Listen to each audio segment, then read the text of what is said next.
திங்களணி சடப்பெருமான் பூசியாற்றி திருமதிலும் கடந்தில முன்னின்றான் Javan. தங்க கடற்புய் பரப்பின் நெடியோனாதி சகலருக்கு மூறு தவிர்க்கின்றான் Javan. அங்கவன் மெய்ச்சரித மொழிபெயர்ப்ப வேண்டி அவனடியே சரணாக அடுத்துழைற்கு மங்களசின் மயமதுர தமிழ் செம்பாடல் வாரிமட மடை உடுத்து வளரும் அன்றே. தேவாந்தகன் பதம். தேவலோகத்திலே தன் எதிரே வந்து விழுந்த தன்னுடைய சகோதரனின் தலையை கண்டதும் தேவாந்தகன் திடுக்கிட்டான். தன் தம்பியை கொலை செய்தது யார் என்று அறிந்து வர சகல உலகங்களுக்கும் அவன் தன் ஆட்களை அனுப்பி வைத்தான். மகோட்கடமூர்த்தியால் தன் தம்பி நராந்தகனும் ஆயிரக்கணக்கான அசுர வீரர்களும் அளிக்கப்பட்ட விவரங்களை அவர்கள் தெரிந்து வந்து சொன்னதும் தேவாந்தகன் ஓவன் அழுது புரண்டான். பிறகு அளவுக்கு மீறிய கோபம் அடைந்து மனம் கொதித்தான். தன் அரக்க இனத்தையும் தன் சகோதரனையும் கொண்டு குவித்த அந்த மகோட்கடலின் பழிக்கு பழி வாங்கியே தீருவேன். அதுவரை வெற்றி மாலையின்றி வேறு மணிமாலையை சூடேன். இரத்தச் சோறு அன்றி வேறு சோறும் தின்னேன் என்று வீர சபதமிட்டு தன் படைவீரர்கள் புடைசூட உடனே பூலோகத்தை நோக்கி புறப்பட்டான். அந்த படையெடுப்புடன் கண்ட காசிராஜனின் தூதர்கள் ஓடோடியில் சென்று தங்கள் அரசனிடம் அதை பற்றி தெரிவித்தார்கள். காசிராஜன் உடனே மனங்கலங்கி தடமாறியவனாக மகோட்கடமூர்த்தியின் எதிரே சென்று முறையிட்டான். அரசனே, நீ எதற்கு மஞ்ச வேண்டாம் என்று தைரியம் அளித்த மகோட்கடமூர்த்தி அத்தேவாந்தகனும் கண்டு நடுங்கும்படியான ஒரு பெரிய வடிவம் எடுத்துக்கொண்டு வில், வாள், பரசு, பாசம் என்னும் 4 வகை ஆயுதங்களையும் 4 கரங்களிலும் தாங்கி சித்தி புத்தி சமேதராய் சிங்க வாகனத்தில் அமர்ந்தபடி யுத்த காலத்தில் வந்திறங்கினார். அவரோடு கணக்கற்ற பூத வீரர்களும் வந்தார்கள். அங்கு ஏற்கனவே அணிவகுத்திருந்த தேவாந்தகனின் சேனா சமுத்திரத்தை கண்டதும் விநாயகர் தமது இடப்பாகத்தில் அமர்ந்திருந்த சித்தி தேவியை நோக்கி, தேவி, இதோ நமக்கு எதிரில் திரண்டு நிற்கும் அசுர வீரர்களை அழிக்கும்படியானது அளவற்ற சேனைகளை நீ உன் சக்தியால் சிருஷ்டிக்க கடவாயாக என்று கூறினார். உடனே சித்திதேவி கண்ணிமைக்கும் நேரத்திற்குள்ளாக அனிமா, மகிமா, ஹரிமா, லகிமா, பிராத்தி, பிராகாமயம், ஈசத்துவம், வசித்துவம் எனப்பட்ட அஷ்டமா சித்திகளையும் 8 வித சக்திகளாக்கி 4 வகை சேனைகளையும் ஆயுதபாணிகளாக உற்பத்தி செய்து விட்டாள். இந்த அதிசயமான காட்சியை கண்ட தேவாந்தகன் தன் படை வீரர்களை நோக்கி, வீரர்களே, எதிரியின் படைபலத்தை கண்டு நீங்கள் சிறிதும் அஞ்ச வேண்டாம். நமது சேனைகள் அணிவகுத்து பகைவனுடைய சேனைகளை சின்ன பின்னப்படுத்தி விடுங்கள். வெற்றி நமக்கே கிடைக்கும் என்று வீராவேசமாக கூறி உற்சாகப்படுத்தினான். அதன் பிறகு தேவப்படைகளும் அசுரப்படைகளும் பயங்கரமான யுத்தம் மூண்டு கொண்டது. பலவிதமான ஆயுதங்களினாலும் பல வகையான அஸ்திரங்களினாலும் இருதரப்பினரும் ஒருவரை ஒருவர் தாக்கி சின்னாபின்னப்படுத்தி கொண்டார்கள். தலை அறந்தும் கைகால்கள் ஒடிக்கப்பட்டும் மார்பு பிளந்து கழுத்துக்கள் முறிக்கப்பட்டும் இத்தகைய பலவிதமான அலங்கோலங்களுடன் ஆயிரக்கணக்கான பிணங்கள் யுத்த காலத்தில் மலை போல் குவிந்தன. எங்கும் இரத்த வெள்ளம் ஆறாக பெருகி ஓடியது. அப்படியாக சித்தி தேவியரால் தோற்றுவிக்கப்பட்ட 8 வித சக்திகளும் அசுரப்படையுடன் வெகு ஆவேசமாக சமர் செய்து அவர்களை பின்னடையச் செய்தார்கள். அதை கண்ட தேவாந்தகன் அதி உக்கிரமாக பாய்ந்து வந்த சித்திகள் எண்மரையும் தன் படைவீரர்கள் சேர்த்து தாக்கினான். மந்திரகிரியைப் போல விளங்கும் தன் வில்லை வளைத்து பலவிதமான பானங்களையும் அதில் தேவப்படைகள் தொடுத்து சரமாரியாக போரிட்டான். அதனால் தேவப்படைகள் சிறிதளவு பின்வாங்க நேரிட்டதை விநாயகரின் வலது பாதத்தில் அமர்ந்திருந்த புத்தி தேவியார் கண்டு கோரமான உருவத்தையும் பயங்கரமான தோற்றத்தையும் கொண்ட பௌத்தேவி என்னும் ஒரு சக்தியை உடனே சிருஷ்டித்தாள்.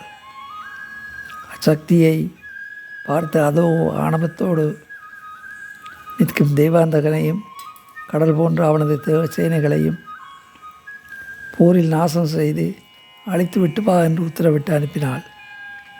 தேவியிடமிருந்து உண்டான அச்சக்தி வீரரென்று தேவாந்தகனின் படைகளுக்கிடையே ஊடுருவி சென்று அசுரர் வீரர்களை தூக்கி பந்தாடி விட்டார்கள்.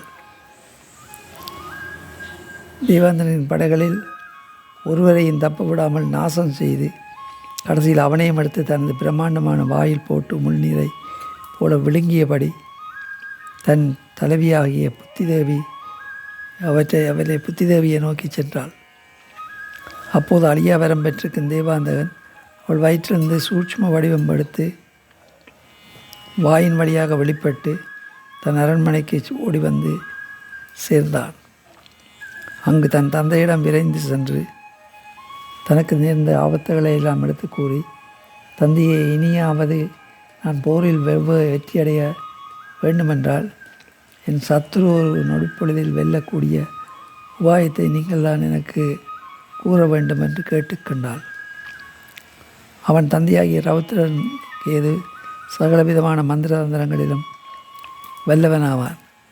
அவன் தன் குமாரனுக்கு வெற்றியை அளிக்கக்கூடிய ஒரு மந்திரத்தை உபதேசித்து, மைந்தனை நீ ஒரு யாகம் செய்ய ஆரம்பித்து அதன் முன்னிலையில் இம்மகா மந்திரத்தை ஜெபித்து வந்தால் அந்த வேள்வி குண்டத்திலிருந்து அனைவரும் நடுங்கும்படியாக ஒரு குதிரை உண்டாகும். அக்குதிரையின் மீது நீ ஏறி அமர்ந்து யுத்தம் செய்தால் உனக்கு வெற்றி கிடைக்கும் என்றான். தந்தையின் வாக்கை சிறங்கொண்ட தேவாந்தகன் அன்றைய இரவிலேயே 6 கோணமாக ஒரு ஓமகுண்டம் உருவாக்கி அதில் சாஸ்திர முறைப்படி அக்கினி வளர்த்து யாகம் செய்தான். தன் தந்தையால் உபதேசிக்கப்பட்ட மந்திரத்தை இடைவிடாமல் ஜெபித்து வந்தபோது அந்த யாக குண்டத்திலிருந்து மைனாகமலை போல மாபெரும் வலிமையோடு ஒரு கருப்பு நிற குதிரை சகல உலகங்களும் அதிர்ந்து நடுங்கும்படி உண்டாயிற்று. அதோடு கூட வலிமை மிகுந்த ஆயிரக்கணக்கான அசுர வீரர்களும் ஆயுதபாணியர்களாக வெளிப்பட்டார்கள். அந்த அற்புதத்தை கண்டு தேவாந்தகன் மகிழ்ந்தான். மறுநாள் காலை பொழுது புலர்ந்தது. தேவாந்தகன் ஓமகுண்டத்திலிருந்து உதித்த குதிரையின் மீது ஏறி அமர்ந்து சகல சேனா சமுத்திரங்களும் தன்னை புட சூழ்ந்து வர போர்க்களத்தை அடைந்தான். மகோட்கடமூர்த்தியும் யுத்த காலத்தில் தம்முடைய படவீரர்களுடன் தயாராகி காத்திருந்தார். ஒரு பக்கம் நராந்தகனுடைய யுத்தத்தினால் உண்டான குரலும் குரூரமும், ஒரு பக்கம் அணிமாதி அஷ்டமா சித்திகளும், மற்றொரு பக்கம் புத்திதேவியால் உண்டான பௌத்தவியும், வேறொரு பக்கம் சித்தி தேவியால் உண்டான சேனைகளும், இன்னொரு பக்கம் மகோட்கடமூர்த்தியால் உண்டான பூத வீரர்களும் தனித்தனியே வரிசையாக அணிவகுத்து நின்றார்கள். அவர்களுக்கு எதிர்த்தரப்பு தேவாந்தகனும் தனது சேனா வீரர்களை எல்லாம் அணிவகுத்து நிறுத்தினான். போர் முரசங்கள் ஆகாயத்தை அதரச் செய்யும் வண்ணம் முழக்கமிட யுத்தம் ஆரம்பமாயிற்று. இரு தரப்பினரும் கூடிய ஆயுதங்களினாலும் சக்தி வாய்ந்த அஸ்திரங்களினாலும் ஒருவரையொருவர் தாக்கியபடி ஆக்ரோஷத்துடன் போரிடலானார்கள். ஆனால் யாக குண்டத்திலிருந்து உண்டான குதிரை மீது தேவாந்தகன் அமர்ந்திருந்ததால் அவனது வலிமை முன்பிருந்ததை விட பன்மடங்காக பெருகியிருந்தது. அவன் தன் கரத்தில் மோகனாஸ்திரத்தை எடுத்து தேவசேனைகளை நோக்கி எய்தான். அதற்கு கட்டுண்ட தேவசேனைகள் அனைத்தும் மயங்கி கீழே விழுந்து மூர்ச்சித்தனர். தேவாந்தகன் யுத்த காலத்தில் யாரும் அறியாதபடி வேதாகம முறைப்படி ஒரு யாக குண்டத்தை அமைத்து அதில் ஓமத்தை வளர்த்து அதி உக்கிரமான யுத்தம் யாகம் மூலம் செய்யலானான். அப்போது அந்த யாக குண்டத்திலிருந்து ஒரு பெரிய பெண் பூதம் பெரிய வடிவத்தோடும் பயங்கரமான தோற்றத்தோடும் உற்பத்தியானாள். அப்பூதம் தேவாந்தகனை பார்த்து, அரசனை எனக்கு இப்போது அகோரமான பசி வாட்டுகிறது. என் பசியை போக்கும் வழியை உடனே கூறு என்று முறையிட்டான். தேவாந்தகன் மனமகிழ்ந்து தனக்கு எதிரே இருக்கும் மகோட்கடமூர்த்தியின் சேனைகளை அப்பூதத்துக்கு சுட்டிக்காட்டி, இந்த சேனா வீரர்களை எல்லாம் தின்று உன் பசியை தீர்த்து கொள்கின்றான். உடனே பெண் பூதம் விரைந்து சென்று மோகனாஸ்திரத்தினால் மயங்கி மூச்சித்து கிடக்கும் பட வீரர்களை எல்லாம் எடுத்து வாயில் போட்டு விழுங்க முயற்சித்தது. இந்த விவரங்களை எல்லாம் அறிந்த மகோட்கடமூர்த்தி தம் பட வீரர்கள் அனைவரும் அசுரனின் மோகனாஸ்திரத்தினால் கட்டுண்டு கிடப்பதை விடுவிக்க எண்ணியவராய் தம் ஞானப்படையை எடுத்து வில்லில் பூட்டி பிரயோகித்தார். அப்படை சீறி பாய்ந்து சென்று தேவாந்தகன் விடுத்திருக்கும் மோகனப்படையை அதம் செய்து நாசமாக்கியது. அதற்குள் புத்தி தேவியின் சிருஷிக்கப்பட்ட பௌத்தேவி பாய்ந்து சென்று தேவாந்தகனை ஏவிய பூதத்துடன் உக்கிரமாக சண்டையிட்டு அவளை கொன்று அழைத்தாள். அதை கண்ட தேவாந்தகன் ஆக்ரோஷம் கொண்டவனாக தன் எதிரிகளை நோக்கி மழை பொழிவது போல சரமாரியாக பானங்களை தொடுத்து விட்டான். அதை அவன் விட்ட பானங்கள் அனைத்தும் மகர்குடமூர்த்தியினுடைய சேனா சமுத்திரத்தினுடைய புகுந்து ஒருவரையும் அப்புறம் இப்புறம் போக முடியாமல் அல்லோலப்படுத்தியது. திங்களணி சடப்பெருமான் பூசையாற்றி திருமதிலும் கடந்திட முன் நின்றான் யாவன். தங்கு கடற்பு வரப்பின் நெடியோனாதி சகலருக்கும் ஒரு தவிர்க்கின்றான் யாவன்.